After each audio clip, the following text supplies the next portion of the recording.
कुठलंही देवीचं जे नवरात्र असतं, जसं आत्ता चैत्र नवरात्र सुरू आहे आणि या नवरात्रामध्ये एक अतिशय म्हणजे सोपा आणि पटकन करण्यासारखा उपाय तुम्हाला सांगते.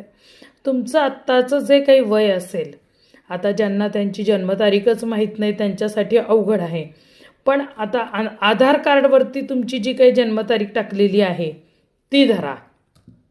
आणि ज्यांना माहीत आहे त्यांचा तर प्रश्नच येत नाही आहे. तर आपल्या जन्मतारखेप्रमाणे आत्ता आपलं जे वय आहे तितक्या मोजून लवंग घ्यायच्या आहेत. म्हणजे आता समजा कोणी 40 वर्षाचा असेल तर त्यांनी 40 लवंगा घ्यायच्या आहेत. कोणी 25 वर्षाचा असेल तर 25 लवंगा घ्यायच्या आहेत. आणि त्याची एक माळ बनवायची आहे छोटी. आता लहान वय असेल तर लहान म्हणजे छोटंसं होईल, आणि वय मोठं असेल तर मोठ्या लवंगाची माळ बनेल, बरोबर. पण अगदीच 1-2 वर्षाचं असेल तर माळ बनवायची गरज नाही. मग तुम्ही त्या अशाच लवंगा तुम्ही घ्या.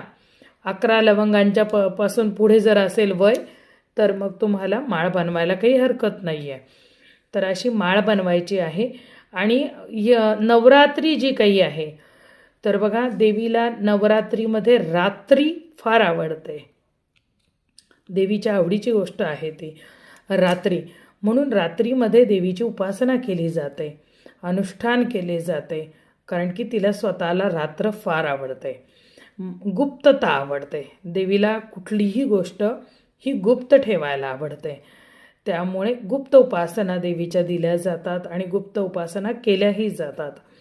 तर त्यावेळेला काय करा, रात्रीच्या वेळी कुठल्याही देवीच्या देवळामध्ये तुम्ही ही लवंगाची माळ जी आहे ती देवीला अर्पण करायची आहे.